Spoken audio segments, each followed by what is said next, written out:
রাহমাতুল্লাহ। আজকের হাদিস হযরত আব্দুল্লাহ ইবনে মাসউদ রাদিয়াল্লাহু তাআলা আনহু থেকে বর্ণিত। তিনি বলেছেন, একবার হযরত জিবরাইল আলাইহিস সালাম শুভ্র বস্ত্র পরিহিত অবস্থায় একজন যুবকের আকৃতিতে রাসূলুল্লাহ সাল্লাল্লাহু আলাইহি ওয়াসাল্লামের খিদমতে আগমন করেন এবং বলেন, আসসালামু আলাইকা ইয়া রাসূলুল্লাহ। তিনি জবাবে বলেন, ওয়া আলাইকাস সালাম। অতঃপর হযরত জিবরাইল আলাইহিস সালাম বলেন, আমি কি আপনার নিকট আসতে পারি? তিনি বলেন, আসুন। এরপর ওই ব্যক্তি বলেন, ঈমান কি আমাকে বলুন।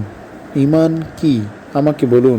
রাসূলুল্লাহ সাল্লাল্লাহু আলাইহি সাল্লাম বলেন, ঈমান হলো আল্লাহর উপর বিশ্বাস স্থাপন করা, তার ফেরেশতাগণের উপর, কিতাবসমূহের উপর, তার রাসূলগণের উপর এবং তাকদীরের ভালো মন্দের উপর বিশ্বাস স্থাপন করা।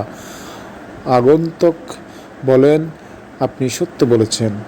আমরা তার এই কথায় আশ্চর্য হয়ে গেলাম, কেননা এর দ্বারা প্রমাণ হয় যে তিনি পূর্ব থেকেই অবগত আছেন।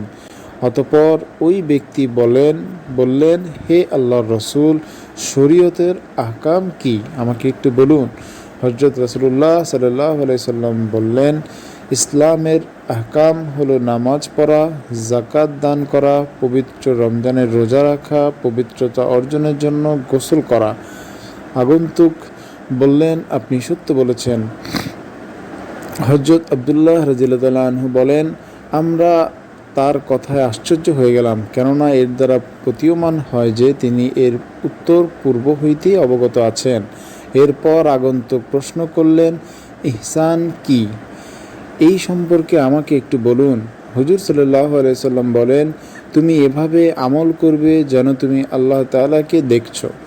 যদি দেখার সৌভাগ্য না হয় তাহলে এই ধারণা করবে যে আল্লাহ তোমাকে প্রত্যক্ষ করছেন। অতঃপর ওই ব্যক্তি বললেন, তাহলে বলুন কিয়ামত কখন সংঘটিত হবে? তখন হযরত সাল্লাল্লাহু আলাইহি ওয়াসাল্লাম বললেন, যাকে প্রশ্ন জানেন না। এরপর আগন্তুক চলে যান। তখন হুজুর সাল্লাল্লাহু আলাইহি সাল্লাম সমবেত সাহাবাদেরকে বললেন, ওই লোকটিকে ডেকে আনো। হযরত আব্দুল্লাহ রাদিয়াল্লাহু তাআলা আনহু বলেন, আমরা তার খোঁজে বের হলাম, কিন্তু কোথাও তাকে পেলাম না।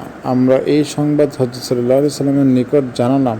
তখন তিনি বললেন, ইনি হলেন জিবরাইল আলাইহিস সালাম, তোমাদেরকে দ্বীনি আহকাম শিক্ষাদানের জন্য আগমন করেছিলেন। সুবহানাল্লাহ।